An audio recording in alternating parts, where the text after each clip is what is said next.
Morning, I'd like to call to order the Human Resources Appointment and Equity Committee, Tuesday, September 1st, 2015, a little after 10 o'clock. Can we have a roll call, please? Calling the row, Ms. Conwell. Here. Mr. Gallagher. Mr. Gallagher is absent. Mr. Germana. Here. Mr. Miller. Here. Ms. Brown. Here. We have a quorum. All right. Is anyone signed in for public comment related to the agenda? No, Madam Chair, no one has signed in. All right. From our last meeting, we had minutes on August 18th. Can I have a motion to approve? Second. All in favor say aye. Aye. Meeting minutes for August 18th have been approved. No matters are referred to committee, but I would like to remind the committee that we still have some legislation in the committee being held, the ARB, so that will probably be at our next meeting. So no matters referred to the committee for today, but we do have an item still in committee. Presentation today is the Cuyahoga County Healthcare Benefits and Regionalization Program. Yesterday in Finance and Budget, we had a brief overview of what we will hear today, and we also talked about the pharmacy contract. So today you might hear some of the same. Many of us were here. Hopefully, we have more questions because this is very informative, and healthcare changes, laws change, so it's always good to stay current. Without further ado, we'll have Mr. Jim Dustin come up from EBI. Good morning. Good How's morning. everybody doing? Thanks again for having us in.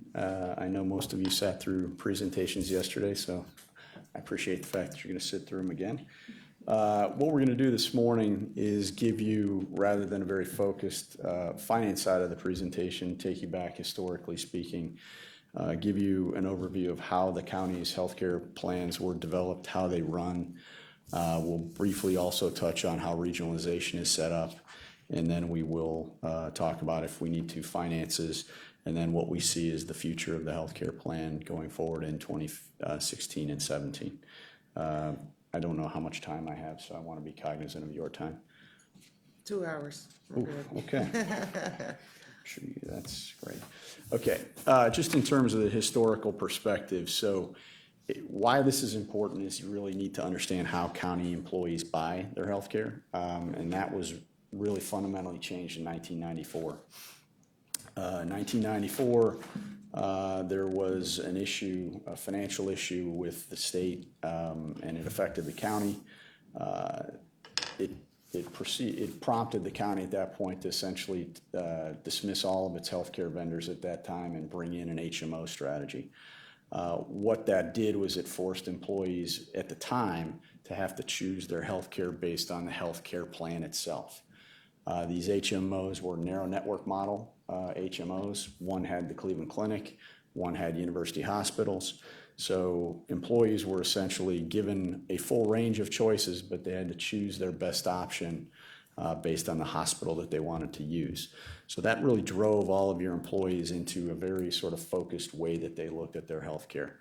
If I wanted University Hospital, I chose a plan that had that facility in the network, and that's how I started to receive my care. And it was done so primarily because the county received a very good financial package that made it so. Going back to 1994, narrow networks were really the way to save money. Flash forward to 2015, we are seeing that again. You have it in Metro Health Select, but we are seeing a drive back towards narrow network strategies as a way to control cost. And then prior to 2005, the county was completely fully insured for all of its benefit designs. But since that time, we've actually converted the majority of your benefits over to a self-funded arrangement. So currently you've got medical and prescription drugs being done on a self-funded basis, which we discussed yesterday. We still have fully insured plans for your dental coverage, group life, voluntary life, and vision. And then the county also offers what we call worksite benefits. These would be Aflac-style benefits through Unum. This includes universal life, along with long-term care riders, accidental coverage, and critical illness. Madam Chair, are we not allowed to ask questions? Yes, and I was gonna state that when he took a Please. breath. Yeah, in between, let's ask questions so it won't compile up. Okay, so, thank you very much. I'm just wondering about, I can understand group life and voluntary life, but I'm just wondering why we don't have a model for dental and vision in the self-funded. That's actually a great question. So we've looked at self-funding the dental, and that would make a lot of sense in most cases because dental traditionally is already capped. There's maximums on it, so we know what the county's exposure is. It's generally a very good way to enter into self-funding to begin with because there's limited exposure. Amazingly enough, the county goes through this process every 3 years and continues to get fully insured dental proposals that are actually less than the cost of claims. And there is a specific reason for that, and I'll shed some light on what we're seeing through this current RFP process. Dental, because the county is such a highly concentrated spend and their employees are in a very small set of locations, dental providers actually like this business even though they lose money on it because they can actually use the county to leverage their entire provider network for better discounts. So by getting the county's business, they actually will go out to their entire network, recontract with that entire network because they've got greater volume and lower the cost of their entire book. So every year that we've looked at this, or every third year, we continue to make the analysis of we know what it's going to cost to self-fund, we know what it costs to fully insure, and it doesn't make any sense. To give you an example, we are in the process of completing the dental and life RFP for this cycle. We expect costs to come down somewhere between 15 and 18% from their current levels today. So we know for a fact that that's less than the cost to actually self-insure it. So that's why we don't. That works for vision as well. It does. Yep. And Jim, if you could just take us back with a brief description of what self-insured fund is and what fully insured fund is. Yeah, so fully insured means that we pay a provider, say Medical Mutual or United Healthcare. We pay them a premium rate for every family. They take the entire risk. In that fully insured premium is the cost of your claims. It's the administrative component of what you pay and the insurance company's profit. Today, there's also ACA taxes tied to that. Right now, the ACA tax is somewhere between 3.5% and 4%, depending on what carrier you're with. So that is the entire combination of the fully insured rates. On the self-funded side, the county pays an administrative fee to MMO or United Healthcare, but it actually pays its own claims. So we buy insurance protection around catastrophic claimants called specific coverage. And that covers each individual on an annual basis for the plan against everything above $300,000 in claims. So the county will essentially absorb the first $300,000 of claims on an individual, and then it becomes insured after that. The biggest difference outside of scale and size, and the reason that the county is self-funded, is that they are fully experience rated, which means a carrier is going to price you on a fully insured basis based on your claims year that you have. So there's really no risk on their side. They're going to give you the value of their claims, they're going to add their administrative fees and their profit, and they're going to give you a fully insured rate. The other mechanism that we're avoiding is the ACA taxes. So the critical difference between self-funded and fully insured for your purposes in the ACA, the HIT tax, which is that 3.5% tax we talked about, is actually a percentage-based tax, and it is increasing in nature every year. So each year it escalates in terms of percentage, and because it's percentage-based, as your premiums go up, your taxes go up. On the self-funded side, we actually pay a declining tax, and it is fixed. So it's a per member tax today. When it started, it was $63 per member and change. It's now $44, and next year it goes to $27, and then will decline and hopefully be zero by 2017. In your history slide, you show us where the county has went back and forth. Is it still cost effective to still maintain both types of funds right now? In terms of fully insured and self-insured?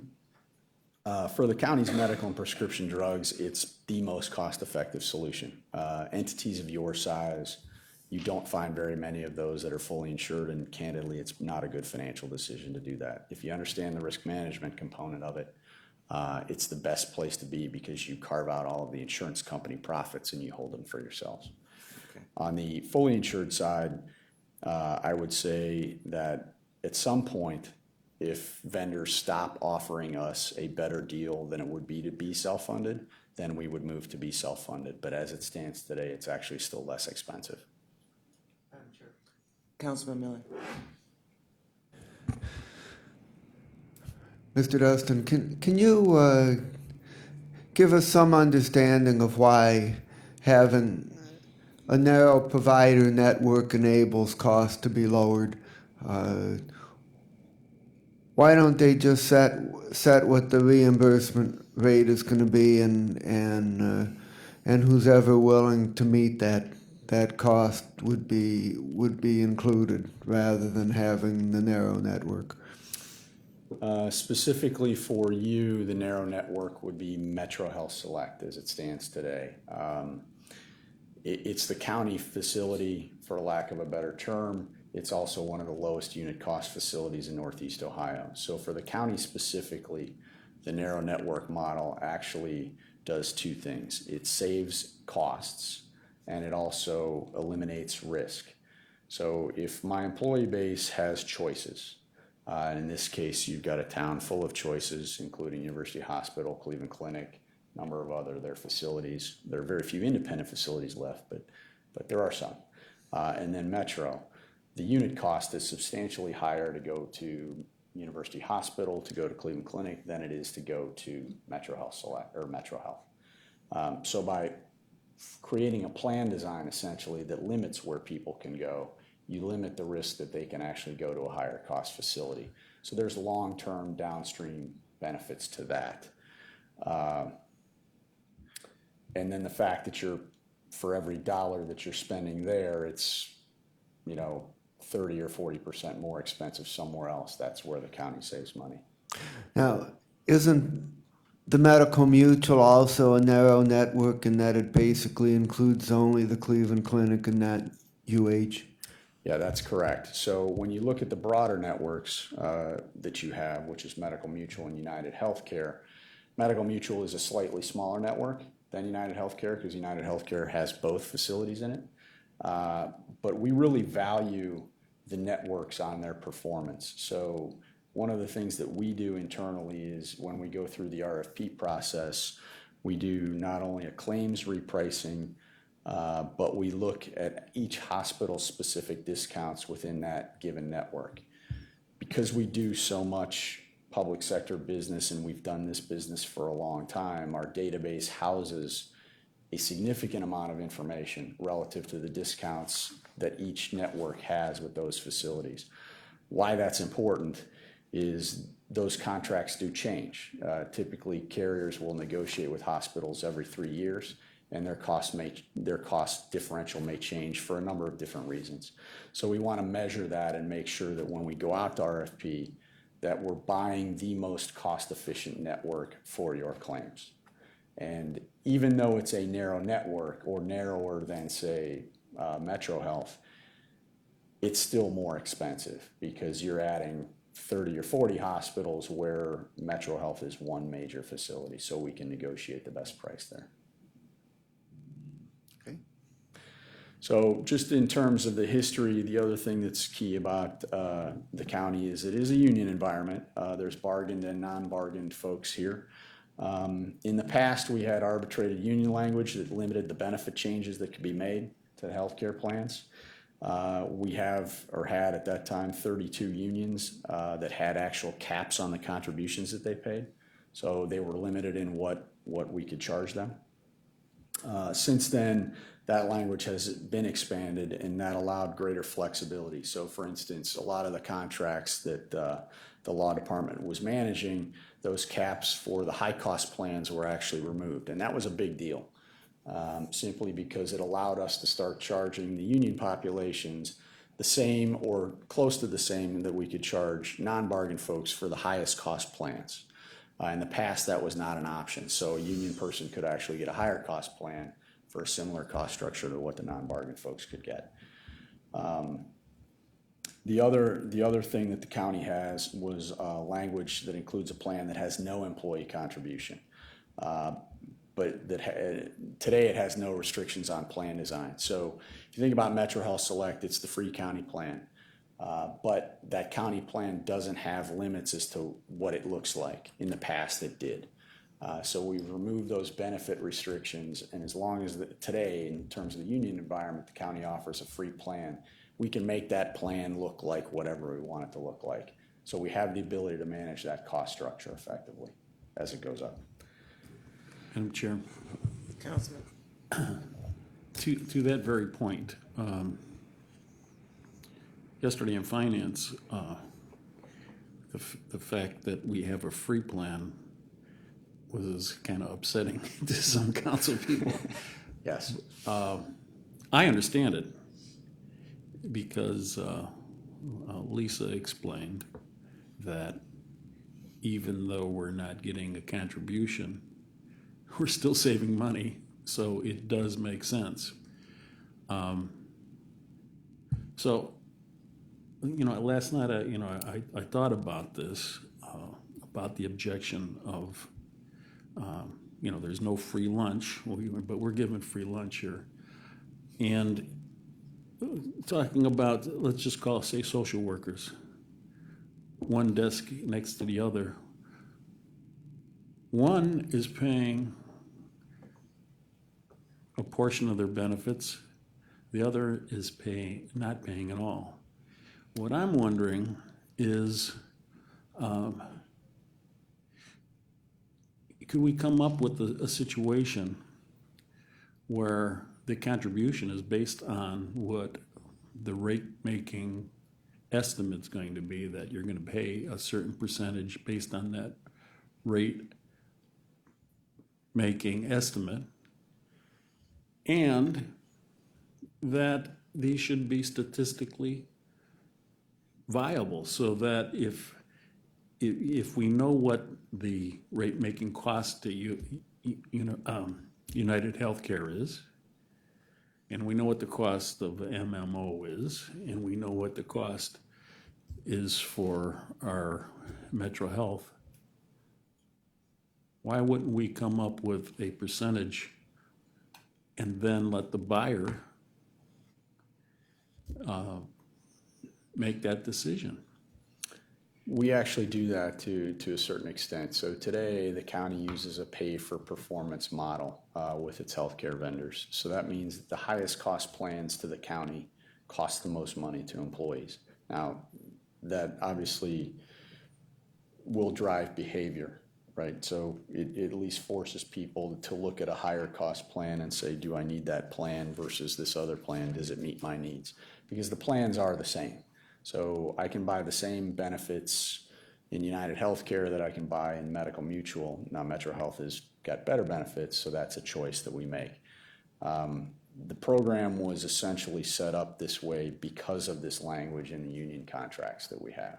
So I think to the extent that at some point, if that language goes away, then it sets you up for a much more equal arrangement, that would allow the county to charge for a healthcare plan that is currently no cost.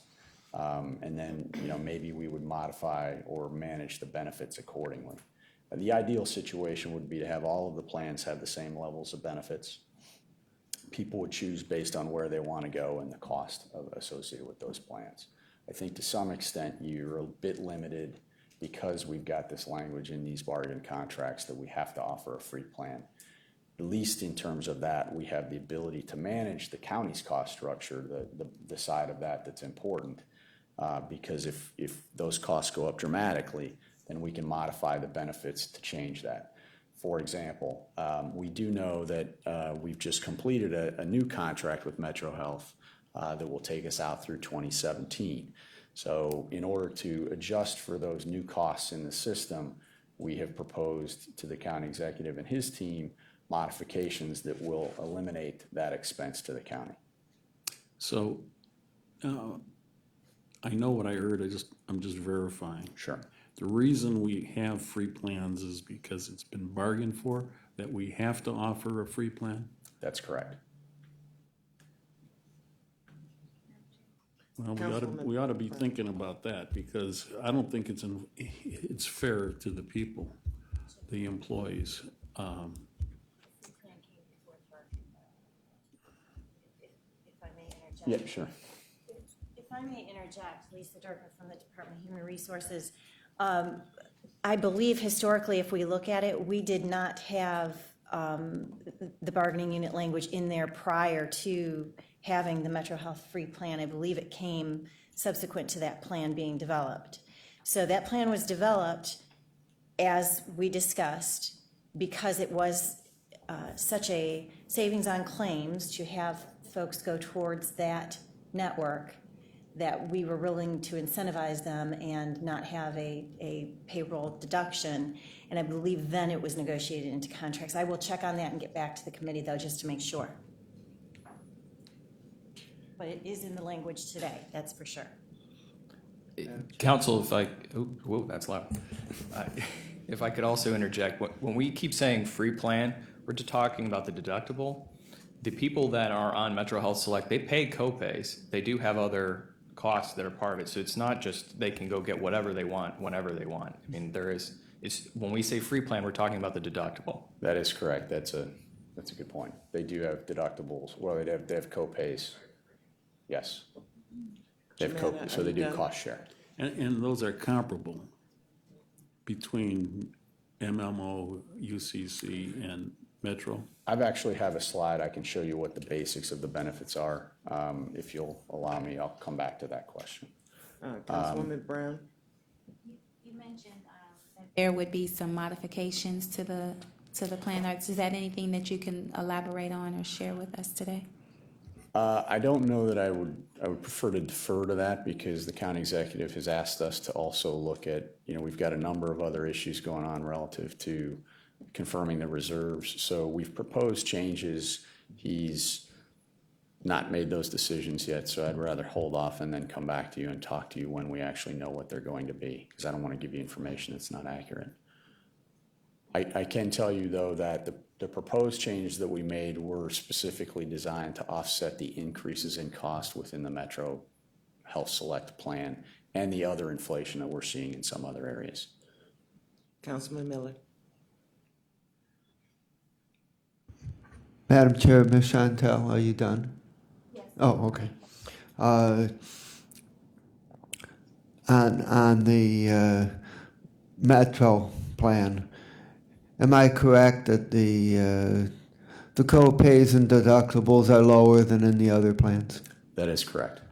And have you done any research to determine whether there's any change in the pattern of utilization on the Metro plan as compared to the other plans? If the lower co-pays and deductibles were to drive substantially higher utilization rates, you could lose on utilization what you gain on cost structure. That's a good question. We have looked at the utilization patterns within Metro Health Select. We've compared them every year in terms of what we see based on the copay structures being different. We don't see any significant changes in those utilization patterns. County employees use their healthcare plans. There's no question about that. It's really more a function of when you look at the overall structure, and this becomes very apparent in Cuyahoga County, and I don't want to minimize the financial impact of Metro Health Select. It is arguably the lowest unit cost healthcare plan in the state of Ohio because of the way it's structured. It essentially has one hospital, has a very narrow set of physicians that people can choose, and 97% of your utilization stays within that system. So relatively speaking, you need to design a plan that keeps the majority of your 2,600 or so folks that are in that plan to stay there. Because if they migrate back and they have that choice annually, that will be more expensive for the county. So there's a balance that has to be achieved when you have this type of a platform. We want to make sure we manage costs, but we want to try to make sure we also don't increase our costs just because we want to change that plan. So, Madam Chair, Mr. Dustin, what you're saying is that none of the healthcare plans have employee contribution levels that are high enough to discourage the plans from being used when needed, which would be a good thing. That's correct. Okay, thank you. Please continue. Please continue. Oh, thank you. So, again, as you know, we transitioned to a self-insured arrangement. I will make a note, we missed a change here. That increase is actually 61.5% from yesterday's presentation. We got confirmation of that. The auspices of the change, to go back to the original question, does fully insured make more sense than being self-funded? Because your experience drives everything in terms of your rate structure. If you have a bad year in a fully insured equation, you are going to pay for it. This was a case where the county was coming off of a 2-year rate cap, and they got a 62% increase, which is not sustainable in terms of your cost structures. That time, that was probably $30 million. Not sustainable. So we converted everything over to a self-funded arrangement. The county had started with prescription drugs because at that time prescription drugs were the easiest thing to self-fund. So they came in having some knowledge of being self-funded and the structures and how it would be supported. We converted the county over at that time to a completely self-insured arrangement. The guidelines that at the time the commissioners provided us were as follows. One, they wanted to offer a full spectrum of providers that included both the Cleveland Clinic and university hospitals. We wanted to build a pay-for-performance model. So whatever vendors the county chooses, they are measured first on unit cost, then they are measured on access to physicians, and then we measure them on their ability to manage that overall cost process on our behalf. We then reward the most cost-effective providers with better contribution rates to employees. This makes the most expensive healthcare plans the most costly, and the least expensive healthcare plans the least costly to employees, and hopefully that drives participation. We also were required to, at that point in time, operate within the collective bargaining environment, and there was an arbitration decision, and don't hold me to this, probably 2003, 2002, before we got here, that drove a lot of the initial process of how we structured everything. So we were asked at that point in time to manage everything around that arbitration decision. I do remember that the arbitration decision at that time had indicated that the county could only increase copay structures on an annual basis by $5. That was a big chunk of it. So that's kind of what we were held to. And then the other benefit that came out of it, or the other want, and this was really structured around the county and the subsidy that it provided to Metro Health Hospital, was there a way for the county to incent its employees to use Metro Health as a facility, and today it does that across all of its plans, in a way that would reduce cost and then allow the county to track that utilization so that it could have some accounting for not only the subsidy that it provides Metro Health Hospital, but also the amount of money that the county employees actually drive into the system. Chair, can I ask a question? Councilman Jermaine. Okay, so the fact that arbitration and collective bargaining, I get it. It set what the county's plan is. Does that mean that the regionalized plans are actually capping? No, in fact, that's a good question, but the regional plans are really, it's a menu of plans that the county offers, and those are really designed around what the averages were in the county, within the county itself, looking at a number of different smaller subdivisions, the types of plans that they had, and creating a menu approach based on that. So most of the entities do not use specifically what the county has, although some of them do utilize Metro Health Select. So is it possible that some of these regional partners get a better plan than what we have for our own employees? Yes, but rare. I think the majority of your regional partners stay within those benefit designs that they're offered. The one, what we call underwriting guideline that they have to maintain is that they can't actually buy better benefits than they currently have. So if I were on, say, the county's 90, 70 to $250 deductible plan, I couldn't come into the county regionalization environment and buy a 100% plan.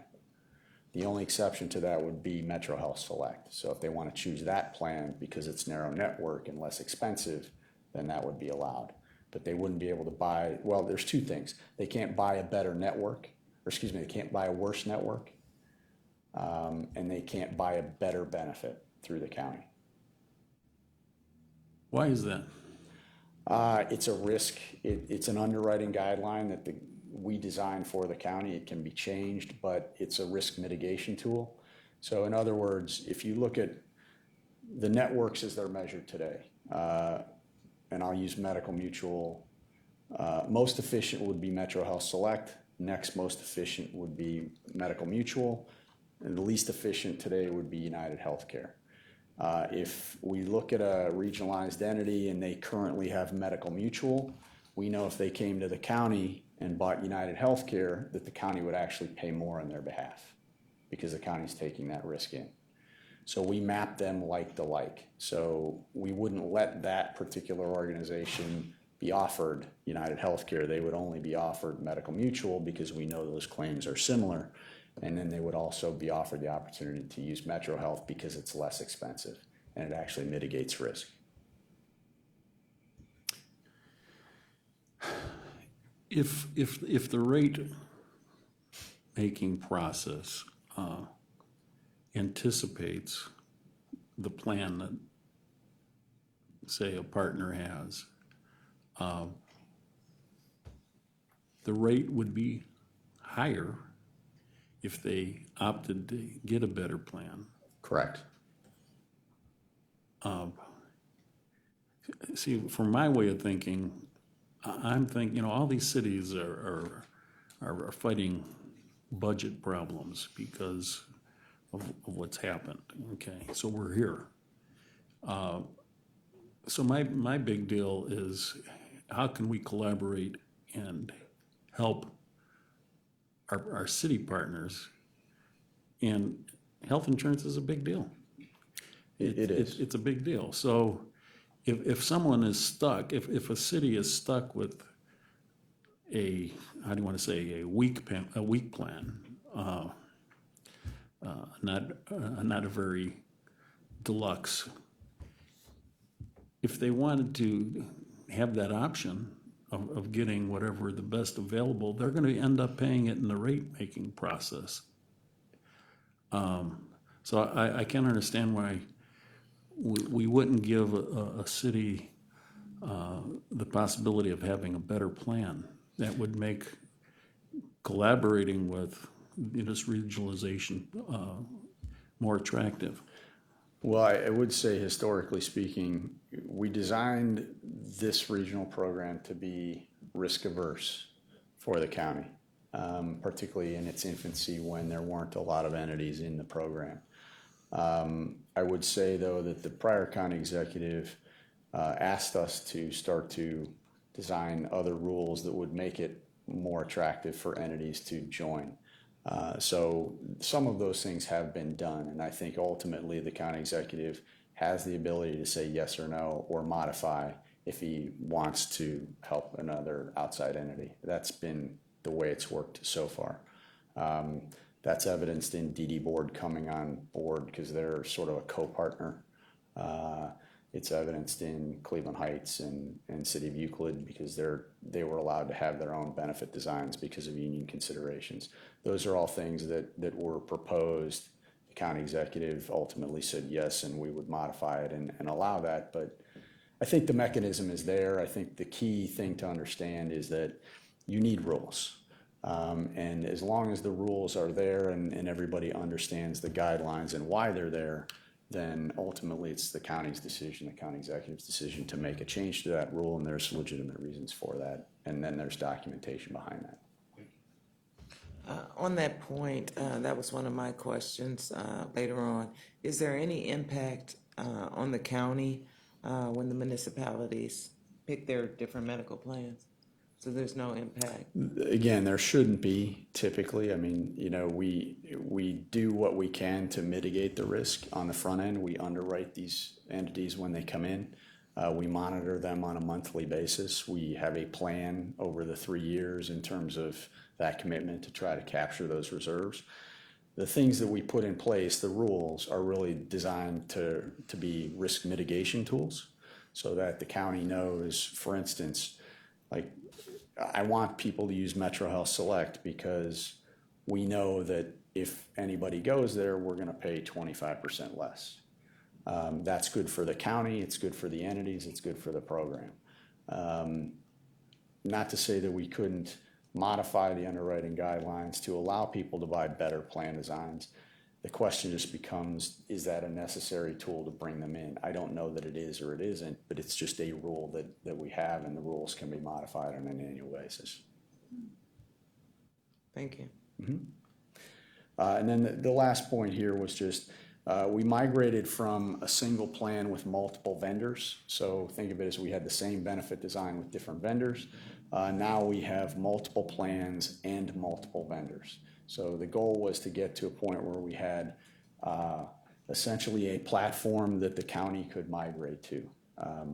That way, if we wanted to move the county plan itself, and today that's the County 9070 plan and the Metro Health plan, there was at least a framework to be able to do that. So you've got a number of plans in the menu. If we want to modify all of those plans, we can. If we want to then migrate to one versus another, we can do that. It gave the county some flexibility. So the other thing that's key here is that you've got this Metro Health hospital integration. I can't stress enough that today, you know, there's a significant number of people on this plan. While it has its customer service issues in terms of the way people have accessed it, then I'm sure that the benefits department can elaborate on those because they deal with it a lot. The county and Metro, for healthcare purposes, have essentially become somewhat codependent. If that plan goes away or is massively restructured, it could mean significant increases in cost to the county. I cannot stress that enough. It would be simply taking people from a very low-cost environment and then putting them into a high-cost environment, and your costs are going to go up. But the goal and the end result have operated pretty efficiently and have really allowed the county to maintain a lower inflation rate over the last several years because of it. You think about it, there were very few people in the Metro Health plan, and you'll see that. And over time, lots more people have migrated. Inflation is still 6 or 7%, depending on how you value it in healthcare. Your inflation rate is far less than that. Madam Chair, Councilman to Finn. that, you know, we keep saying low cost, low cost, low cost, but it's not low quality. I mean, the quality is, do you take into consideration quality targets or plateaus? Yeah, I think, thank you for clarifying. Metro Health has always been a high quality facility with a very low unit cost. I don't think there's anyone who would question that. They, you know, obviously have one facility and they're expanding those facilities and they're beautiful and so forth. But I do think that when you measure cost and quality, Metro Health is one of the best facilities around for that. It's hard when you're sitting in a universe where you've got two of the largest institutions in the country that people flock to from out of state to make that statement, but it does exist here. And I think in terms of the original setting of why the program was set up, it was set up with somewhat noble intentions. We wanted to be able to control costs. We wanted to send people to a county facility. We wanted to vertically integrate that care, and we wanted to be able to track it so that we could have a good mutual relationship. And it's, for the most part, worked that way. So again, I think the low-cost, high-quality aspects continue to be measured. And I think, quite frankly, Metro Health continues to improve on that. They're working on a number of things within this program that should benefit the county over the long term in terms of wellness, et cetera. And, you know, if you look at where they came from and where they are today, it's significantly different. Questions on that? So why it worked, and again, as you may or may not be aware, the county today has a direct contract with Metro Health Hospital for healthcare purposes. I know that it contracts for other services as well, but this is actually a separate contract. This was not the original way that the program was structured. We actually, in the first year, used Medical Mutual's contract with Metro Health to establish our presence. And all we did was create a benefit design. I think it's important to understand that because Metro Health now sells Metro Health Select as a commercial program to other entities. I think specifically Cleveland State uses it and a couple of small manufacturing firms on the west side. So for our purposes here, this is a benefit design that the county uses. Metro Health Select is also a commercial program that they sell directly to customers. Question? Councilman? Hospitals are nonprofit. So, you know, Cleveland Clinic, University, and all their subsidiaries, well, not all their subsidiaries, but all their partner hospitals are nonprofit. Is Metro Health Select, is that a for-profit? I'm not aware of how their structure is set up. It really is a network. It doesn't have a fully insured component, so they can't sell it as insurance. They're selling it as a plan to self-funded entities like the county. Okay.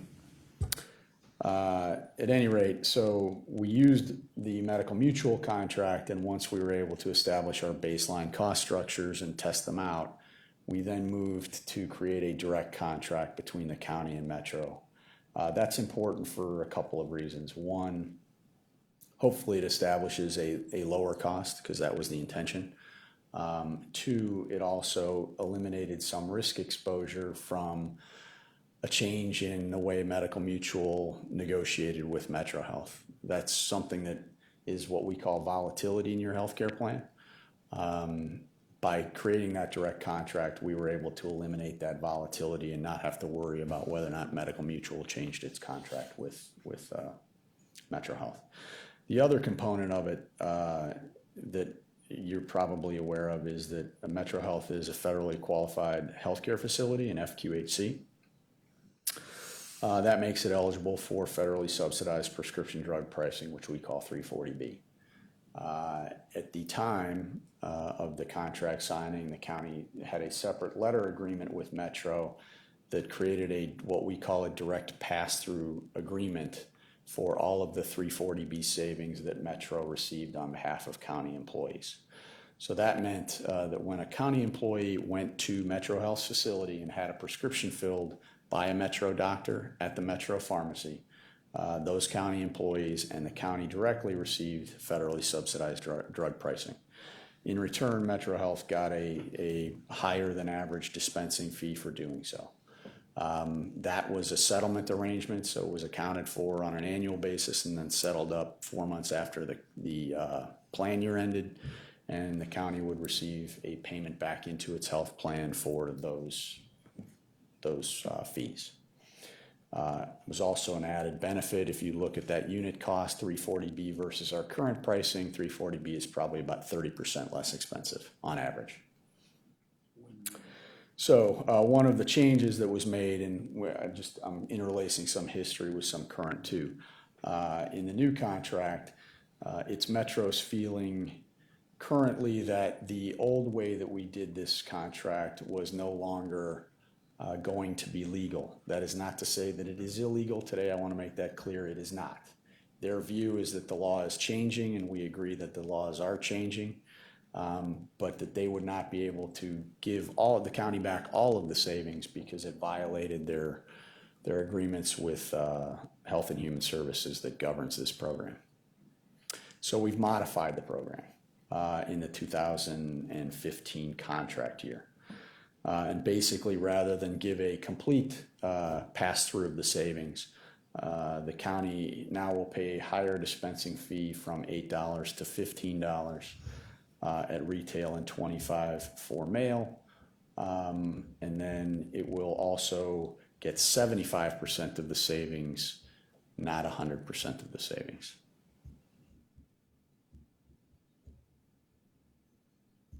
Questions on that? So at any rate, and you probably also know this, but the county also uses Metro Health for low-cost health screenings for both county employees and community-wide through regionalization. It also has jail contract management, and then the regionalized entities do use Metro Health on a limited basis as well.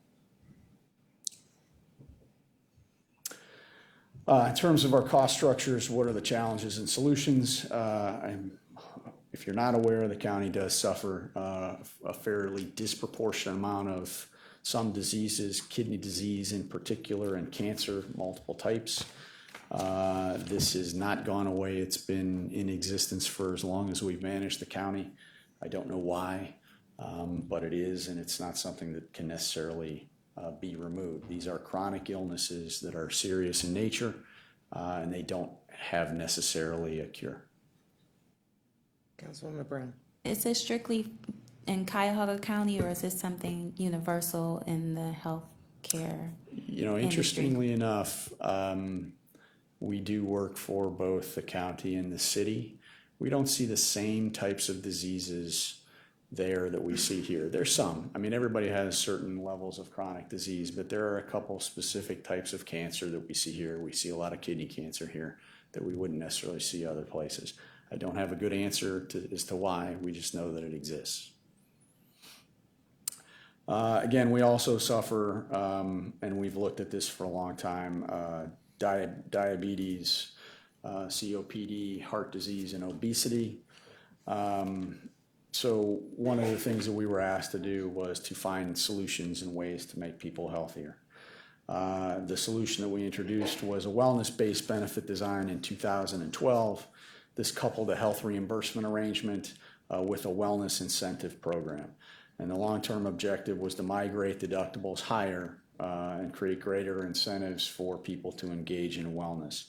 Now, this was a very big deal for the county, so it allowed the county to move away from 100% benefit designs, which it had had in the past, and then institute deductible plans, which is what you have today.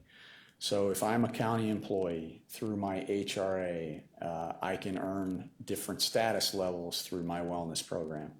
If I do lots of healthy activities, I can actually earn up to the value of my deductible back by doing certain healthy behaviors, including not smoking. This had a couple of effects that you can see in terms of the financials, which we talked about yesterday.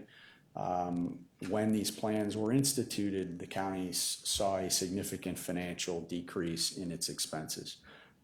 And because of the way that the HRA works, these dollars that the county commits in the HRA, the $250 or the $500, these are not actual physical dollars. They are essentially a promise to pay, and they are only used when an individual actually incurs the expense.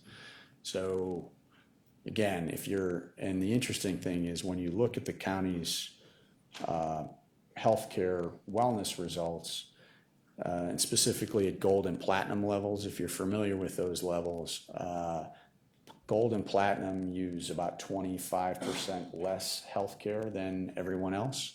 So as people get healthier and they accumulate those dollars, they don't actually use them. Okay? So as I said, yep. Yeah, Councilman by- Miller, because I think I have. By gold and platinum levels, you're talking about the people who are making the highest use of the wellness program. Is that what? That's correct. Yeah. In terms of the wellness integration, as I said, the county moved to this program in 2012. At that point in time, we had a large-scale expansion of deductibles. In fact, employees had 100% coverage prior to that. Now they have a $250 deductible for a single, $500 for a family. We also were looking to phase out the high cost, what we call termed Cadillac plans. That has dual meaning. Cadillac plans for our purposes here was just the high cost 100% plans. Cadillac plans in the ACA world mean a unit cost that is higher than a certain level and then an excise tax applies. That is something we will continue to monitor here, although we don't have Cadillac tax implications as of 2018. If we continue on the same path, it's likely that by 2020, 2021, that we could see ACA excise taxes. So county benefits will have to be modified in some form or fashion over time. Otherwise, the county will see significant increases just in terms of taxes. But the wellness incentives that were built into the programs that exist today, there's a non-smoker incentive. We have a smoke-free campus, hopefully. And we have health reimbursement dollars that are tied to healthy activities. Now, these activities can either be physically based or they can be educationally based. So they are fully compliant with HIPAA and ADA, and they meet the tests for ACA compliance as well. And again, these dollars can be used for healthcare expenses, and they're only paid out when the county, when the expense actually incurs. In terms of the concerns we have, obviously the benefits, we talked about this yesterday, have not changed since 2012. We have seen healthcare inflation erode some of the county's position. We cannot completely eradicate healthcare inflation. It exists in every market that you live in, work in. It exists here. The county's been able to avoid it primarily because of tools like this and Metro Health Select. Metro Health Select is a mature plan now, so we don't see a lot more movement from county employees into that plan. So we do expect inflation is going to continue to become a concern. And as I said earlier, we have made benefit proposal changes to the county executive that he's got for consideration. The other problem, and this is one that we talked about yesterday, again, we've got high cost medications that are making their way into the claim spend. I will say that Cuyahoga County, and we manage a very, very big pharmacy spend, you are the worst in terms of the number of utilizers across our system. I can't tell you why. I think you just have a disproportionately high number of users in the Hep C category. They came out of nowhere. Not unexpected, but we haven't seen the same, we have not seen the same penetration in our other large public sector clients yet. We do expect that they will show up. It just seems that you've gotten hit earlier than others. So again, we are looking at ways to try to control those expenses. They are not completely controllable, and it is a new cost in the system. So when you look at healthcare inflation, we talked about that 6 to 7% a little while ago. The specialty pharmacy spend, which is where most of these drugs come from, the inflation rate is more like 23, 24%. It's staggering. And I just have a question on Sure. that, if you could go back to that slide. And I think it also ties into what you said earlier. I think we have healthcare and quality. When you talked about the city of Cleveland and the high risk of certain diseases that are affecting the city of Cleveland residents, where are we in terms of your organization and I guess HR talking with the hospital settings that we have here to be able to, if we know these are the facts, these are the diseases that are plaguing us, this kind of ties in with the drugs and the pharmacy. So are we having conversations with the hospitals that we have here within the county to how we can work together to lower, maybe more education or whatever the case may be, then that impacts the drug use that is needed, which helps all of us on this healthcare. Yeah, I think there's actually probably two questions in that one. In terms of the chronic stuff, this would be things like diabetes management, which is a significant issue here. The county has a number of programs, wellness programs outside of the incentive stuff that it manages. You've got a highly intensive diabetes management program from Metro Health that employees that are diabetic can enroll in. So those types of chronic pharmacy issues we think are pretty well controlled. The other thing that it has is it has a zero-cost generic program. So if I take certain categories of generic drugs for asthma, cholesterol, blood pressure, and what's my other one? I can't remember the other. There's one other one. I apologize. But I can actually get a zero-cost dollar generic versus taking, paying $20 or $5 or $50 for the brand name drug. So those programs are in place. The other side of that is the specialty side. The specialty side really affects Hep C vaccine, high-cost cancer medications. These are drugs that people are taking that they are taking because they are very sick. So in terms of the education component, there's not a lot that you can do to impact that. What we're trying to avoid and the things that we've dealt with in terms of the just basic protocols on pharmacy are changing the way some of the way it works. To give you an example, we know that the Hep C vaccine delivered through your pharmacy contract is about, on average, $160,000. If the Hep C vaccine is purchased through my physician, which it can be, it actually flows through your medical plan and it costs about $190,000. So there are some inefficiencies in the delivery system is the best way to describe it. It falls under what's called a J-code drug, and trying to limit how people do that, right? So we want them to get the drug, that's not the question, but we want them to get the drug in the right setting because it's less expensive and more efficient. The problem you have today is, like everything, there is a profit motive at the physician's level. If I, as a physician, want to buy those drugs and house them because they're injectable, let's say, then I can deliver them and I can submit them as a claim and it will get paid because that's the way the system works. So it's a matter of trying to weed out those efficiencies, which is where we'll hopefully save some money. We also talked about yesterday, and we've got this in one of the slides, and this is not just for the county, this is across our entire book of business.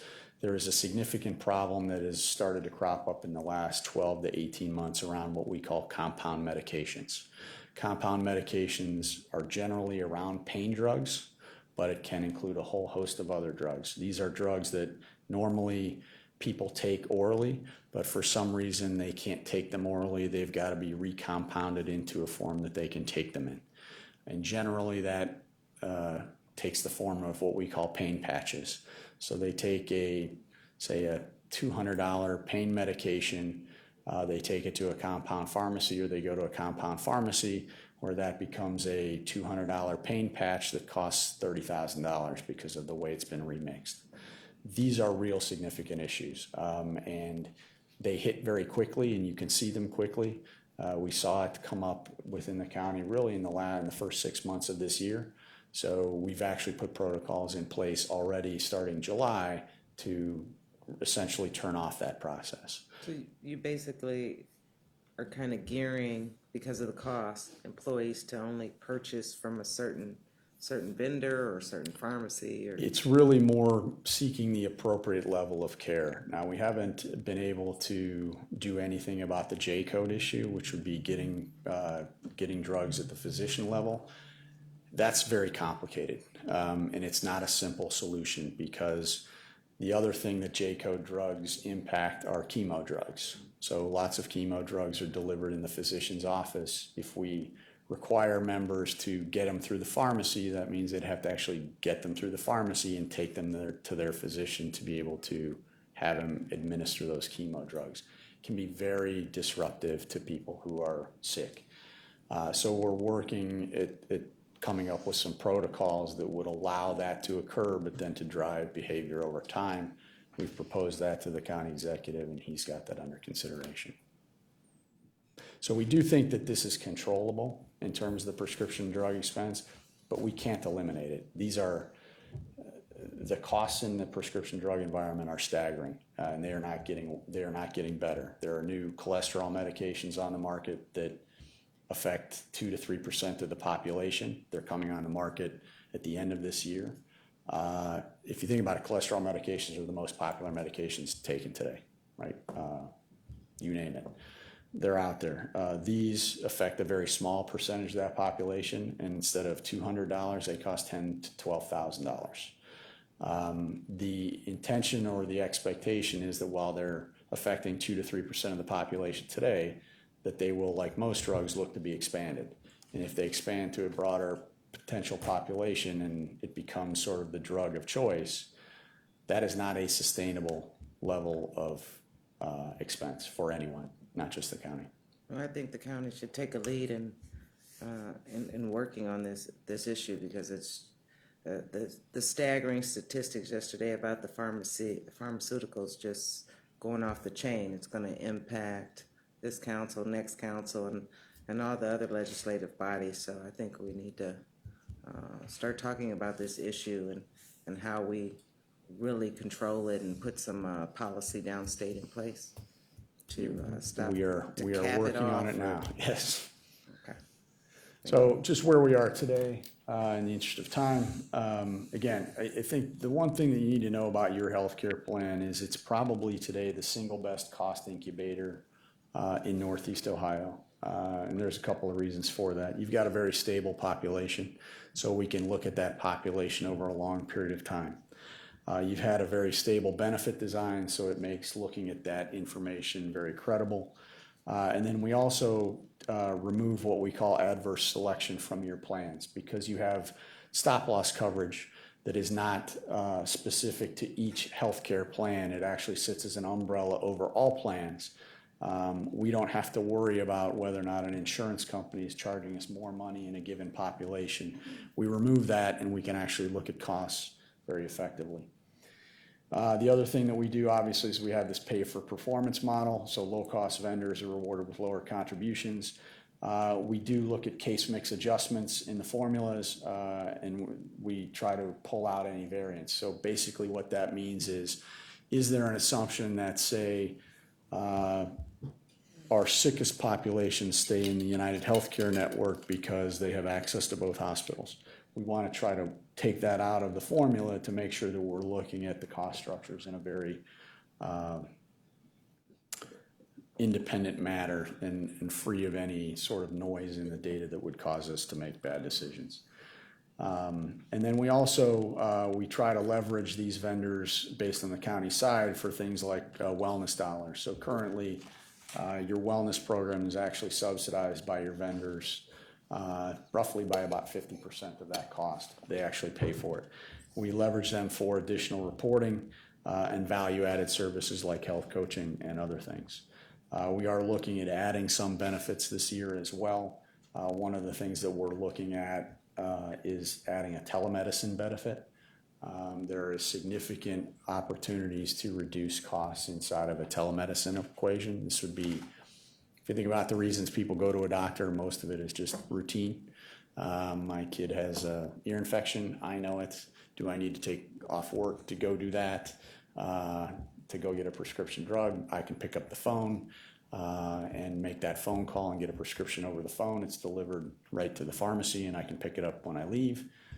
So it reduces absenteeism, and it's also a lot less expensive. So we're looking at that, and we're looking at making those recommendations for the county executive. And then we've talked about the savings from Metro Health as well. 2015, where we're at with the union environment, this A lot of this really occurred it seems like in the prior administration. There was significant work done through the law department on the union contracts. And that really resulted in, migrating to comparable benefits with other like entities. The county still, to this day, has very, very high levels of benefits relative to its peers, but it had exceptionally high benefits for a very long period of time. So we've migrated away from those. For the most part, there is very little cap language left in the contracts. And we got rid of most of the cap language for high-cost plans, so that allows us to at least charge all of the populations proportionally for what they spend.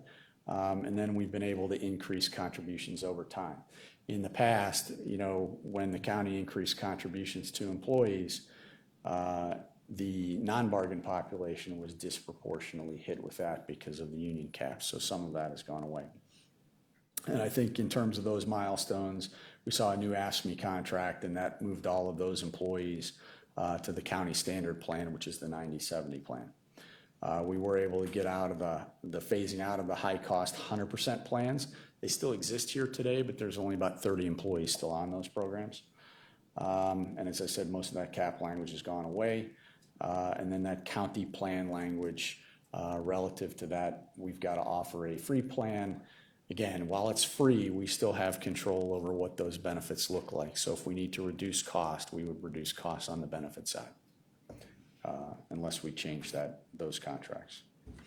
So, Madam Chair, Yes. can we just, Councilman Jermaine? if we could just get a very brief explanation what the 90/70 is? Yeah, thank you.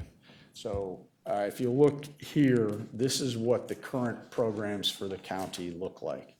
And as I said, if you look across the two buckets, in the 100% plans today, we still have about 30 employees on the MMO and UHC 100% plans. The intention would be, if possible, that those would go away. We don't know if they can yet, but we are looking at it. And then you have the Metro Health plan, which we consider to be 100% benefits.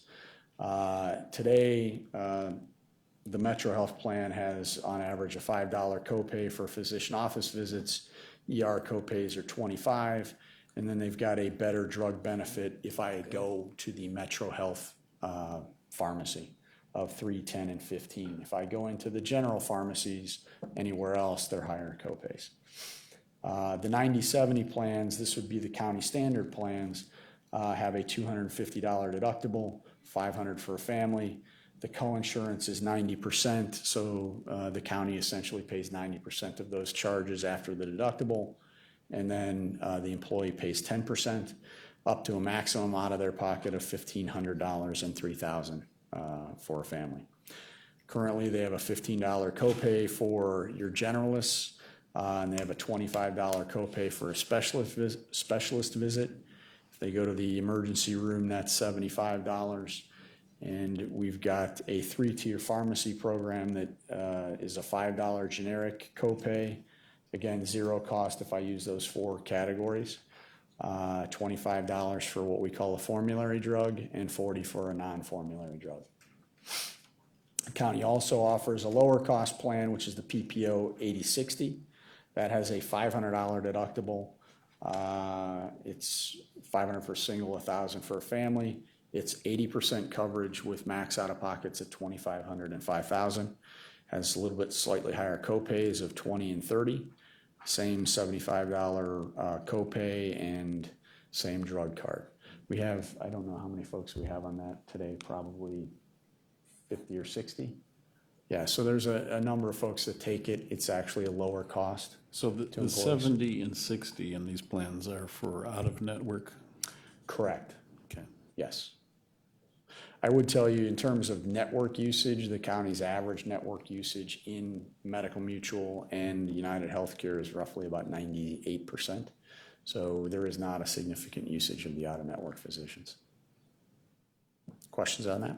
Usually these different plans, the 90/70 and the 80/60, usually, I mean, just looking at the price, of course, everybody would say, I want to go to Metro because it doesn't cost me anything. Right. But in those other plans, sometimes when they give you the breakdown, they're offering more, maybe chiropractic service or You know, so that has a lot to do, because when you're looking as a employee or for your family, you look for the needs and where your life is going right now. Correct. And what you're experiencing in healthcare. So you might need a chiropractor, or you might need mental health services, or things of that. So that's not displayed, but It's not. This is meant to be a high level. I would say, though, that over the last several years, the county benefits department has done a lot to try to clean up legacy language, to make all of the plans uniform so that there aren't sort of quirky differences amongst the plans.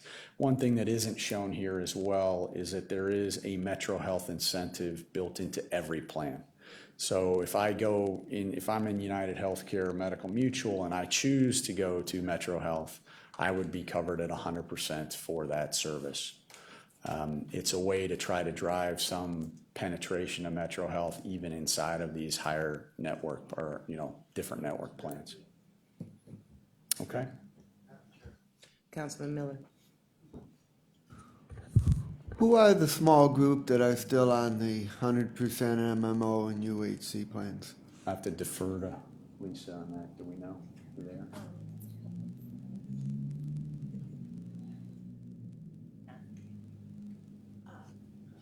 By who, I don't mean by name, I mean by what are the circumstances? Certainly, to the chair, to the councilman.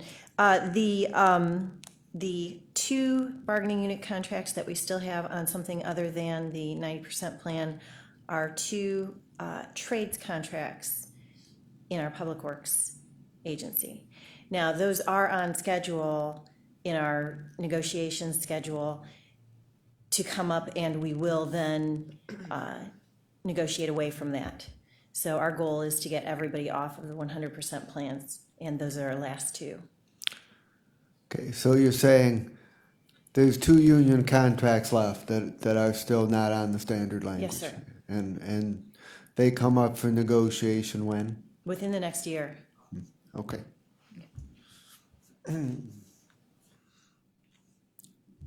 So I've also, in this slide, given you the examples of the current regionalization platform plan designs.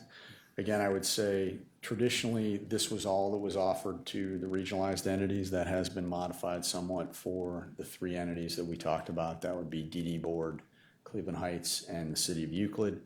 Most of the smaller entities, again, in terms of risk mitigation, we like them to stick with these particular benefit designs. So as you can see, everybody has the opportunity to offer the Metro Health Select plan. And in fact, there are probably 3 or 4 entities that take that option. They don't use it for their entire population, but they use it like the county does as an option.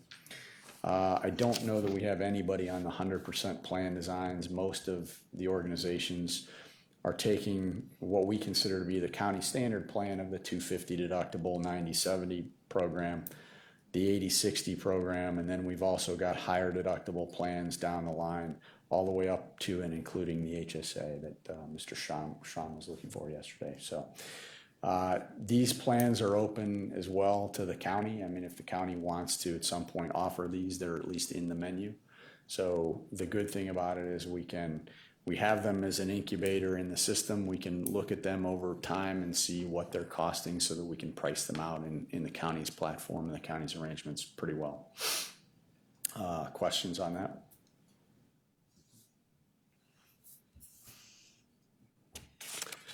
So we talked a little bit yesterday just in terms of regionalization of the healthcare plan.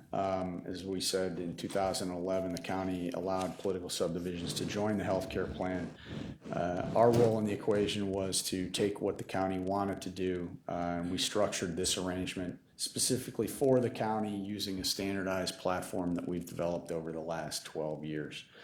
But it's really designed to create rate stability for organizations, benefit stability, and then on the county side to really mitigate risk and increase vendor competition.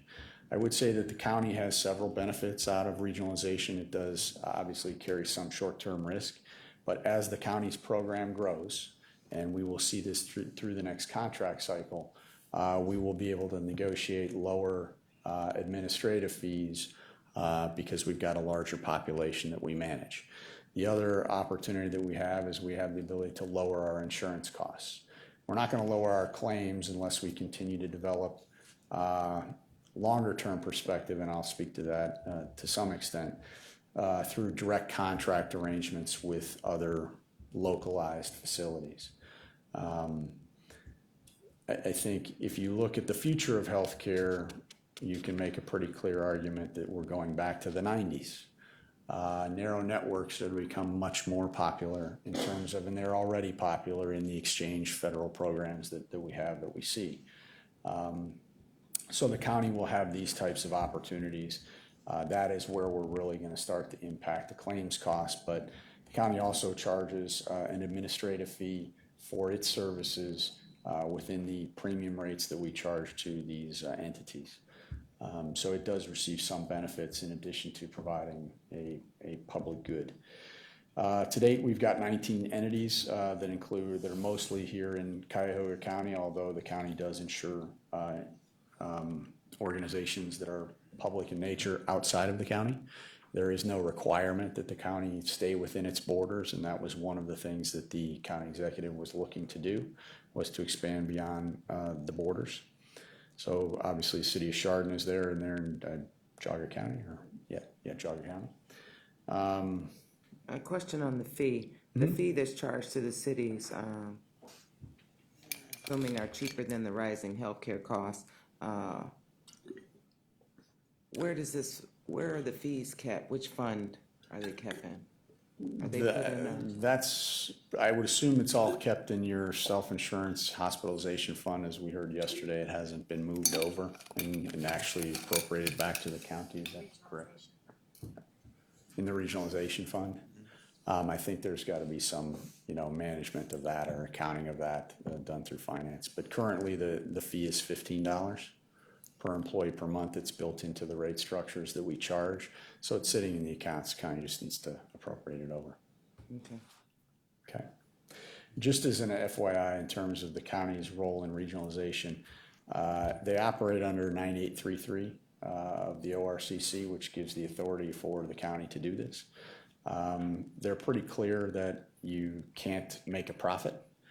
So the program is not designed to be profitable. It is designed to allow the county to recoup its costs of doing business, but it has some flexibility in what those cost structures are. So the county looks at that on an annual basis to determine whether or not that fee is appropriate. Questions? And I would say also, the county's not looking to provide significant cost reductions to these organizations. We don't promote it that way. We really promote the program to be risk stabilization. If you look at most of these smaller entities that join the county's programs, they have a very difficult time predicting their healthcare costs. They could have very good rates one year, and they could get a 20 or 30% rate increase the next year. And even inside of the changes that ACA has brought, those costs aren't necessarily coming down. So the county has a very stable benefits program, and that stability is actually what most of them seek. So if you look at in theory, the savings that someone would get, generally, the way the models are built, they're not built to drive major savings. They might see some, but it's really more about stabilizing their cost structures over a longer period of time. We talked about this yesterday, but I did re-include the slides in case there were folks that were not here. In terms of where this program goes, and I will make one statement relative to the financial performance. This is tracked from day one through today, and it measures the premiums that the county charges to its political subdivisions against the expenses that go out of the fund, and the balance is what we consider to be the reserve. As I said, DD Board is separate. They have a separate contract. If you look at the losses in 2015, and I don't have the specific breakout, but I can tell you that the majority of the losses are tied to DD Board. They are having a worse than average year. And the way the county's contract is structured with them is that they will actually recoup those costs at the end of this year in their settlement. So while we combine them for our purposes here contractually, the fund is still very healthy in terms of reserves. The other thing that DD Board provides that the others do not is that they provide a contractual reserve that the county can access at any point in time if it wishes. That reserve is, we for our purposes call it a terminal reserve of $1,750,000. If at any point in time that the DD Board decides to not participate, the county would use those funds to pay its runoff claims. So it's essentially a cost-neutral entity for the county. They're also charged a different administrative fee because they perform a lot of their own functions. So the county actually lowered their fee to $10. Questions on that? So what are the cost structure opportunities that we see inside of regionalization for the county? We've had a number of conversations both with the previous county executive and this body in terms of what the opportunity is to bring all of the outside agencies, non-general fund agencies, under a contract. There are some significant upside opportunities for the county in this process simply because we can't always control what other entities do, even though we cover them for healthcare purposes.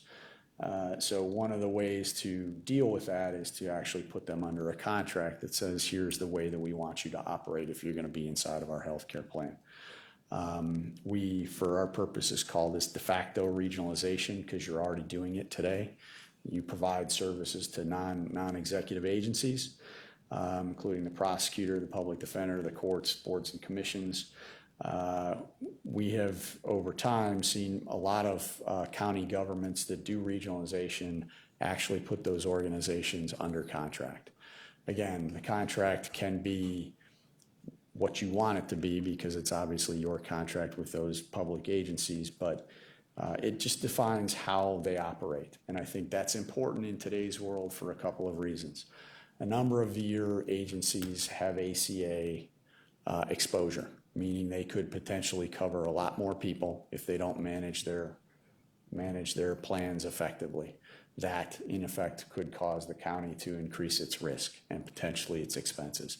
Not that you can't charge it back, but if they're not doing things the same, then it's a risk that we need to try to mitigate if we can. And again, you know, some of the reasons for that are they have different hiring practices, different HR practices, et cetera.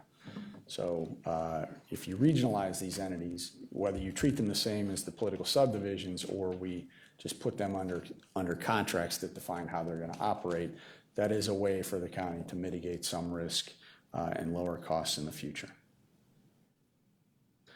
We talked a little bit yesterday in terms of the county's rate structures and where they sit compared to the benchmarks. This gives you a look at 2012 through 2014, and then the last bullet is the average over 3 years. The county is in red. This accumulates all of your plans, so it is not plan specific, and it compares your medical per employee per year costs compared to the benchmarks within the state. We've given you the state of Ohio itself. This comes from the CERB report. Ohio counties specifically, and then the Cleveland region. We also give you all employers above 1,000 employees, and we compare that to the national benchmarks. I will tell you unequivocally, if you look at these, the one thing that it does not take into account is the level of benefits that these organizations have. This is purely a look at cost. It doesn't take into account employee contributions. This is just pure unit cost. And you still sit lower than everyone else, and I can tell you on average your benefits are still higher than most. The one thing that I would caution you in terms of the state of Ohio CERB report, while it is very effective at giving us insight and information, you really have to look at CERB from Columbus North versus Columbus South. Columbus and South utilizes a very different benefit strategy than they do here. We don't specifically know why. We think it's mostly because some of those entities were early adopters in high-cost health or high-deductible health plans. So a lot of those southern entities use HSAs and they actually fully fund them. So one of the things that you don't see in here is what those costs are when the entities actually contribute the cost of the deductible side of the HSA. But that is a definite differentiator from north versus south. Questions on that? So some of this you saw yesterday, so I won't belabor it, but there are a couple of additional slides. This will show you the combined entities of county and regionalization in terms of the growth. In 2010, we covered about 6,379 employees and roughly 15,075 members. That would include all dependents. And you can see that that has sort of slowly grown over 11 and 12, and then started to take an uptick pretty substantially in 13 and 14. A lot of that was tied to the expansion and regionalization because we did modify the guidelines to let more people in. So there was a question yesterday about the member to employee ratio. I apologize to whichever councilman asked the question, but I figured I'd throw the slide in there. I believe it was Councilman Schron. This measures the member to employee ratio since 2010. One of the reasons we look at this is it's a forward indicator for cost. The more this ratio grows, you can expect that your costs will grow simply because you've got more members utilizing the same amount of dollars in the plan. We've given you two benchmarks. I can tell you that the County A is Lake County and County B is Summit County. Why Lake County is so far below everyone else is because they utilize spousal waiver. Dependent strategy is becoming a major part of plans today. It's a way to control cost by taking spouses who have access to other coverage through an employer and asking them to take that coverage. Lake County actually moved to that or used a form of it for the last 5 years and then went to spousal waiver in 2014. And which So- one is which again? I'm sorry? A is which one? A is Lake County, B is Summit County. You can see from 2010 to 2014, and this is county only, that we have seen a growth in our membership ranks. That's due to a number of factors, including the county having more kids. So that is a factor in there as well. But we have seen more people migrate to this plan because of changes in ACA, changes in the way other employers are dealing with their employees and their health care coverage. Because the county has very rich benefits, it does make them the employer of choice for benefits in particular. Madam Chair, so the county does not, you called it the spousal, did you call it a waiver or Spousal waiver, yes. Why wouldn't we want to do that? I would say we've proposed it a number of times. It's not something that the county executive has chosen to initiate. And candidly, this has gone all the way back to the commissioners. We are a very big proponent of spousal strategy because particularly now spouses have a place to go in the exchange. But, it's a very unpopular thing to do, candidly. So I think there's been some trepidation all the way from the commissioners to the prior county executive. We have also put it in front of this county executive for consideration, so he'll have that opportunity as well. If we look at it from the framework of fairness to the taxpayers, it's unfair. It's unfair.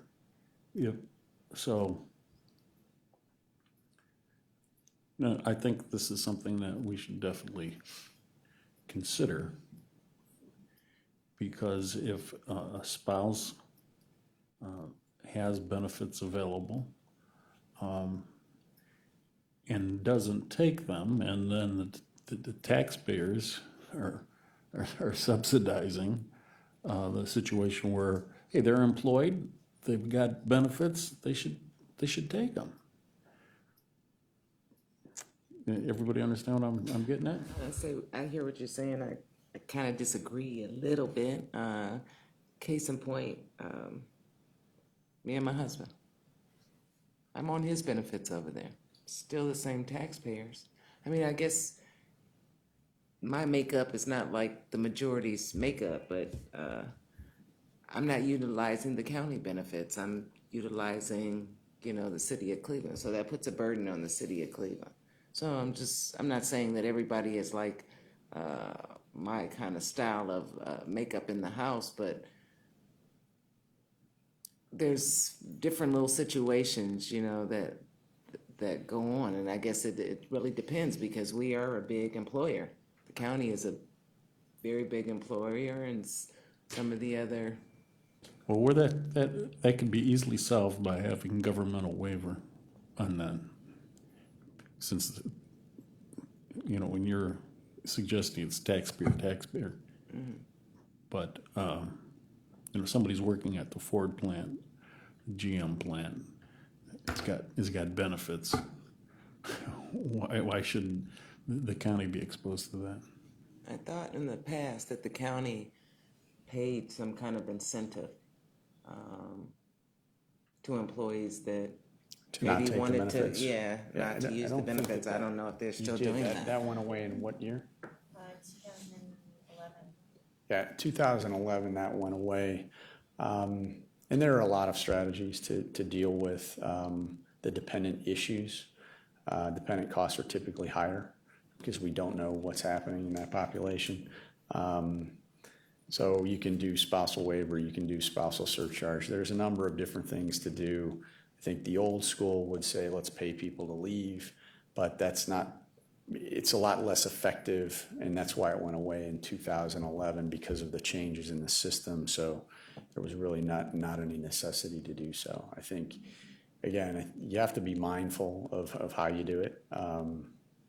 At some point, it may become just a reality. But also jobs are shaky.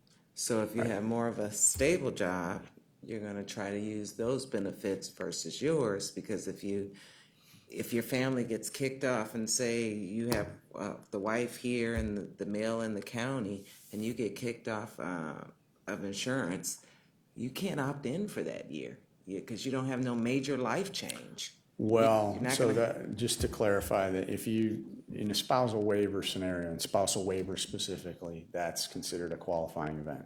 So if you lose access to coverage through your employer, that would be a reason that you could come back on the plan. Just to clarify, because I don't want to belabor the point.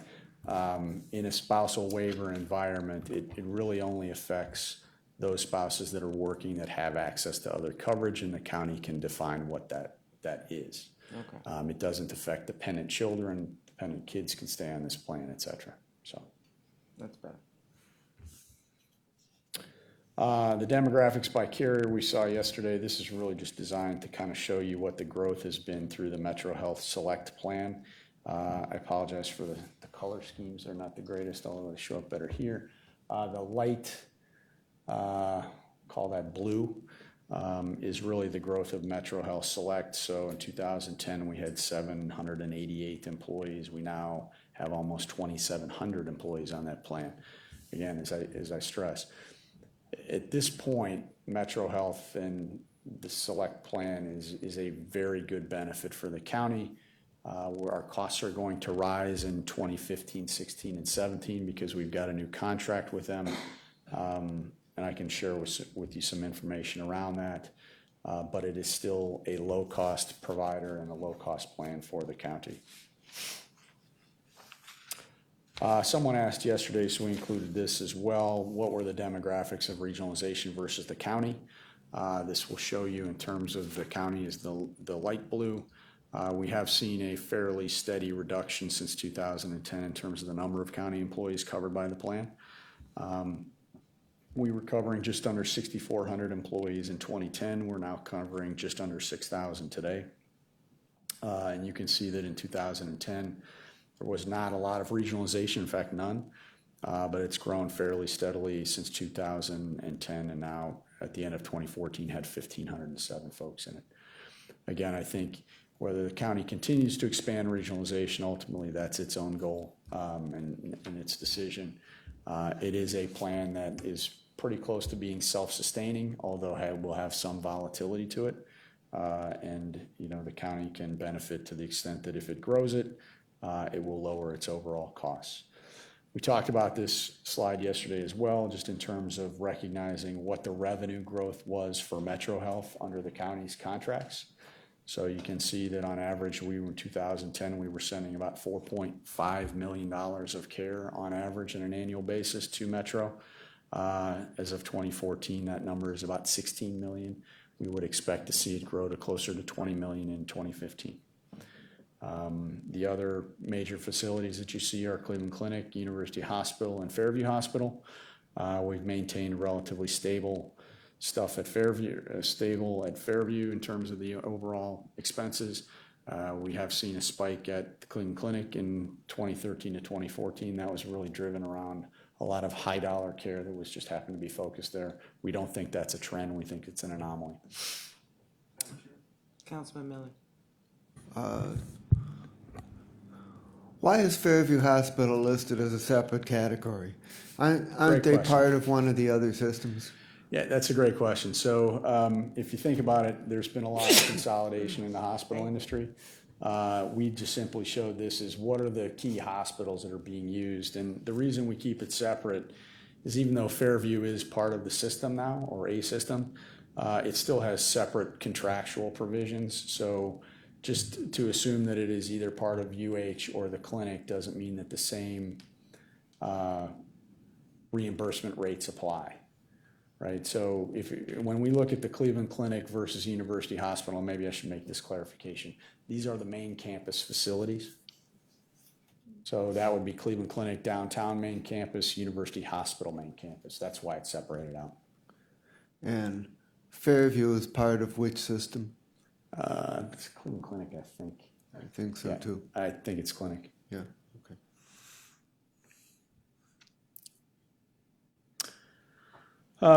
We talked about this yesterday. We rebuilt from the county's information. This is using the county's funding rates. I know there was questions yesterday. I don't know that we need to go through them, but I did include it in case anybody wanted to revisit it. In terms of the funding rates that the county uses to structure its healthcare budget, this would be the single and family rates that apply to each plan and the number of contract counts that are covered by each of those plan providers. Multiplied out gives you your funding rates on the income side. The expenses are the expenses that are paid out in that year. What is different about our expenses versus yours that may be different is that we actually pull the expenses back into the period in which they were incurred. So one thing that the county does that's unique, and I would say this is not easy to deal with, but we can manage it in terms of looking at it from a reporting perspective. The county stops paying claims at different points in the year, typically near the end, sometime between October and November. I don't have the answers as to why, but that's what they do. So it would, if we didn't pull those expenses back, it would tend to give us a false reading in terms of what the county's actually spending in that given year. So when we pull all of that back and we look at what the reserve level should be, this is for county only. If you look at that middle column, it would indicate that the county should have about $12 million in reserve as of the end of July. The other side of that was the fully insured contracts. This was really Kaiser. You can see in terms of kind of the decrease of those percentages and then going away in 2014 or all of 2015, excuse me.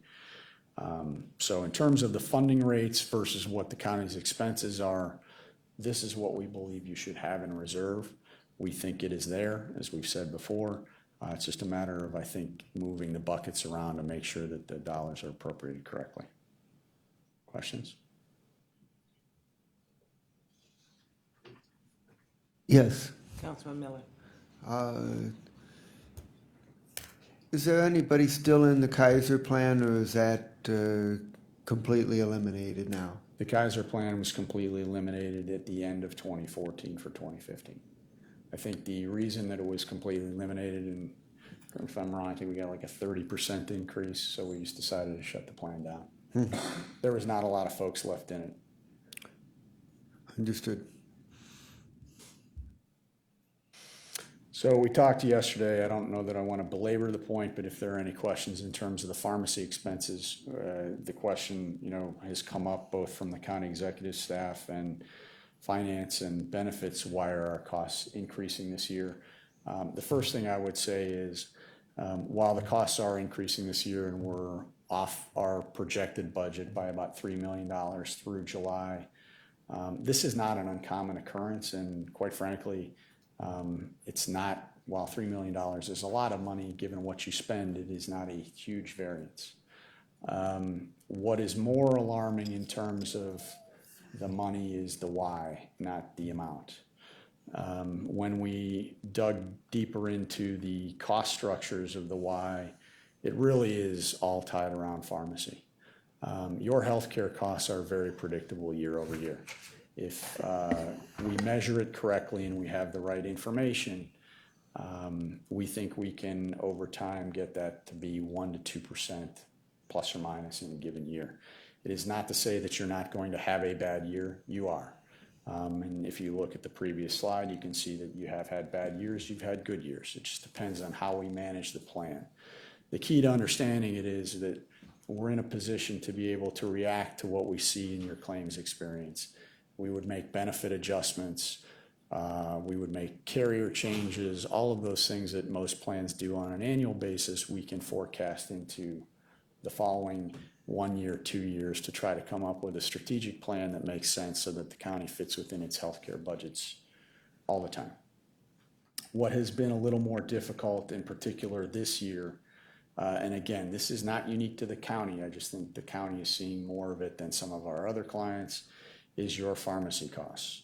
As I said yesterday, specialty costs are up 381% from the same 8-month period in 2014 through this current 8-month period in 2015. And that is alarming, from roughly $634,000 to a little over $3 million. If you think of it in terms of the difference in the variance, you could actually make the clear argument that that is the difference from last year to this year, or a big chunk of it. We've seen the number of specialty utilizers go up by about 79%. So we had 42 in 14, we've got 75 in 2015. We've talked about the compound utilization. We saw an increase of 232%. We do believe that we've corrected that effective July. So we do expect that a lot of those expenses will go away, because we've essentially shut off that mechanism that allows people to do that without the proper protocols. In terms of the therapeutic class, the antivirals, the Hep C that we talked about, we've seen a tremendous increase. We have right now a current 14 utilizers of the cure. As I said yesterday, the problem with the cure isn't that it's not good, it is. The problem is that it's a healthcare expense that most healthcare plans will never see. Most of the Hep C costs for a healthcare plan, a commercial healthcare plan, tend to come later in life. And in your case, it would tend to come when people are either entering PERS or retiring from the systems, and your cost structures would never actually see the costs of these drugs. So to some extent, while I wouldn't discount the argument that the cure solves the long-term costs, it does. It doesn't necessarily solve long-term costs for your healthcare plan.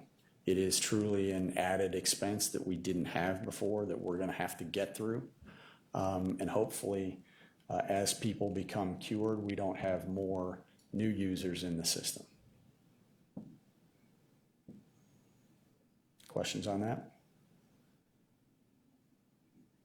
We're wrapping up. A couple of Yes, other... I have one question. Councilman Miller. My question is, you said that you changed some protocols to essentially shut off the specialty plan, the combination drugs. Correct. My question is how were you able to do that without going to the executive and implementing a plan change, or did you go to the executive? Is this a plan change, or are there things in the plan that allow you to do certain things administratively that without it being a plan change? Can you explain how that occurred? We do not consider this a plan change. This was really an anomaly in the system. We did discuss it with benefits, and benefits decided to make the adjustment. This was, and again, nobody has been shut off from compound medications. That's not what happened. What we were seeing was potential abuse in certain categories around pain medications and the way they're delivered. This is just an anomaly in the way the plans work. So all we've done is we've just established protocols that require people to go through certain steps to be able to get that. That generally, we've seen this over time, eliminates the issue. So it's not that they can't get the medications if they go through the proper channels. It just eliminates a potential abuse. And that's typically what we see in this particular arrangement is, keep in mind, your highest cost category is musculoskeletal issues in the county. It's true of all government entities. There tends to be a lot of pain medications tied to that particular type of issues. So all we've done is just we've set it up so that people have to go through the right protocols to get the right medications at the right time. And if they don't qualify from that perspective, then they got to go through the traditional channels to get it.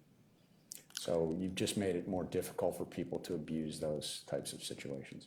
And are we doing anything around working with our employees to encourage or teach some standards so that they don't abuse these things in the first place?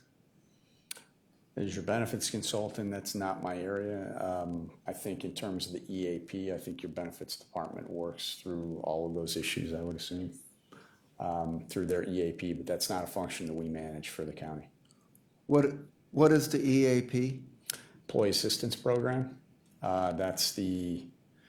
It does a lot of different things, but in that particular instance, it would provide counseling services for members who potentially have issues with prescription drugs, drug abuse, etc. It's their first entry point into the mental health system and the substance abuse system. Okay.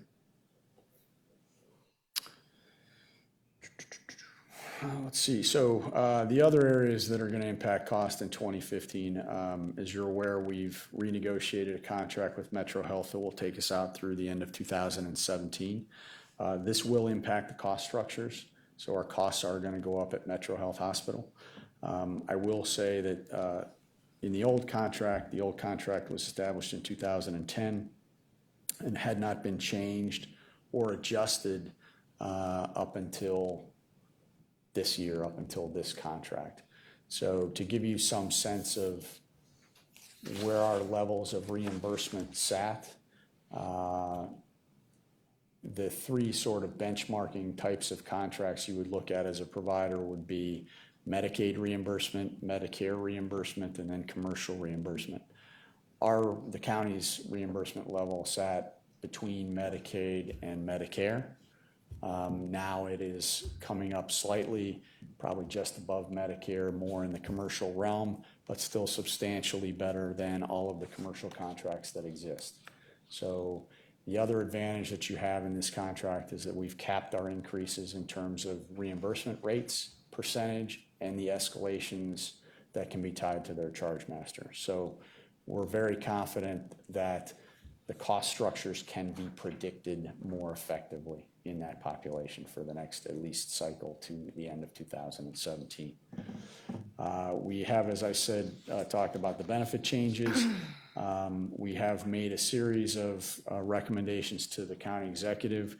We may modify those based on some of the additional information that we get out of finance, but we would expect to have those hopefully done sometime in the next 2 to 3 weeks for implementation in 2016. Again, I think the majority of the changes that we would expect to see probably come around the pharmacy because that's the biggest pain point area that we have. We will make some potential adjustments to the Metro Health plan just because we've got to modify some of the benefits to adjust for those specific cost structures, but ultimately those will be the county executive's decision. Talked about the new pharmacy protocols, et cetera. Councilman Miller, Sorry. excuse us. You were talking about the cost structures and Medicaid being the lowest. In your opinion, is Medicaid reimbursement below the cost of providing the services? And if so, is that producing distortions throughout the healthcare system, or is that kind of an isolated situation? I don't know that I'm qualified to answer that specifically. I think, we know that Medicaid reimbursement is the lowest cost. Lots of organizations have disproportionately high Medicaid reimbursement patients and can operate effectively. So, that's really up to the federal government to decide. It is a very low cost of care, though, so it's tough to deliver that consistently, I would think. Okay, thank you. Again, we talked about the new pharmacy protocols. We do think that the Hep C costs will subside because they have a finite term. We don't know that they will completely go away. We do expect that more people will seek the cure.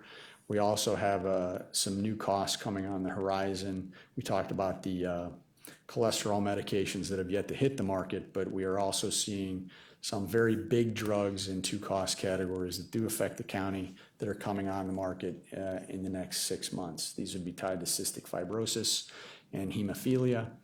I would say relative to the cystic fibrosis case, the county has a number of cystic fibrosis patients in its population. We do believe that this actually will lower costs because it keeps them out of the hospital. And while the drug is expensive, their average stays in the hospital for the county, in some cases, probably it's in excess of $350,000 a year on average. So to the extent that we can avoid those costs, that would actually be a benefit. And then, so as we've said, we were looking at those changes with the county executive in 2016. So just to kind of give you some sense as I wrap up here, what 2015 beyond the objectives look like. We will work with the benefits department to try to modify the plans to make sure that we stay within budget.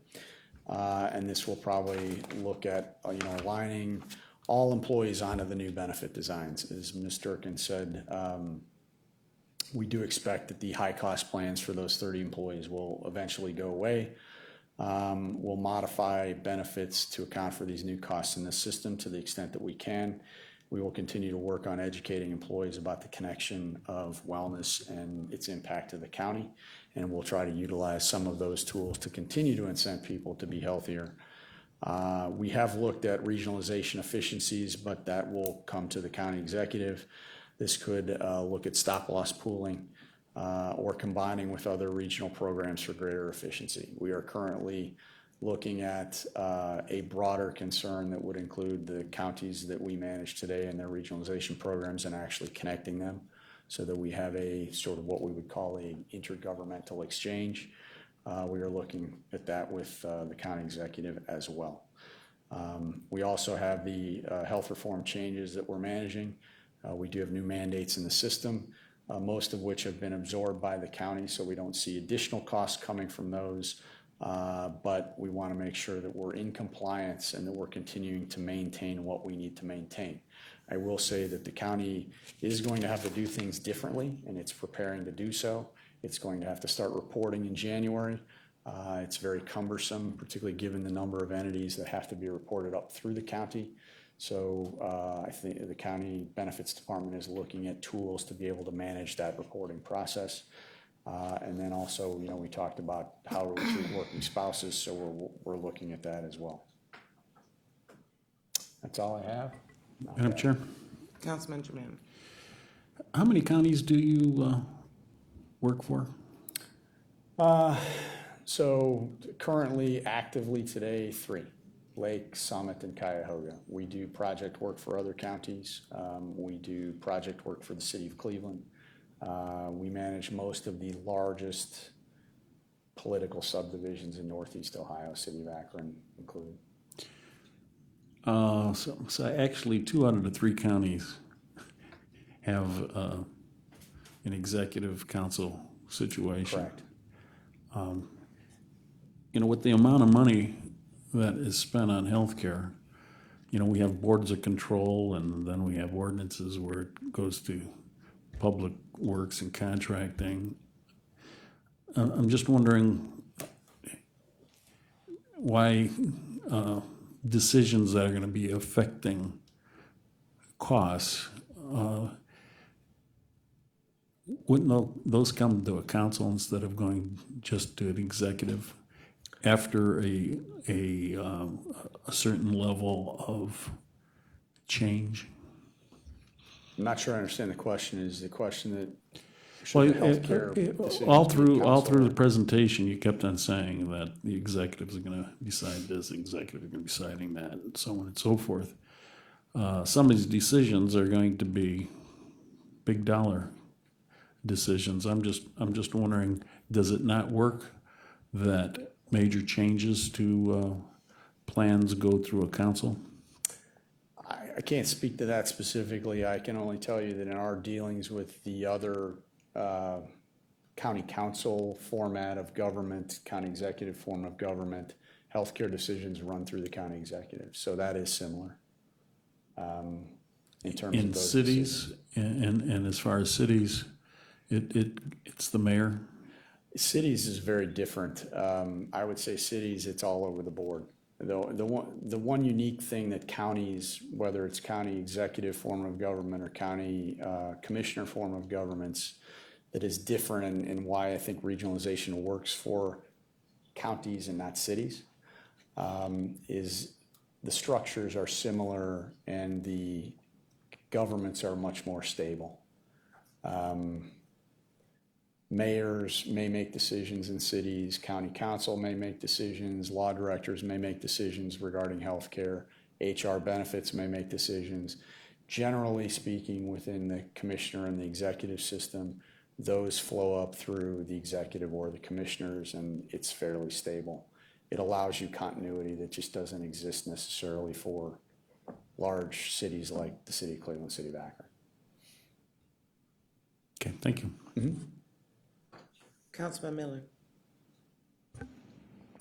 To Mr. Dustin, I just want to thank you very much for the work that you do on our behalf. This is a very complex area of activity, and it's not getting any simpler. Everybody talks about healthcare simplification, but it's kind of like tax simplification. Every law change that takes place actually makes it more complicated. So I don't think that's going to go away anywhere soon, and none of us in government are in the position to make this our total focus of activity. So we need people who do. So we appreciate the clarity and the stability that you've helped us achieve in this process. Thank you. We appreciate it. It's complicated, but it's manageable, and we appreciate doing the work. So thank you.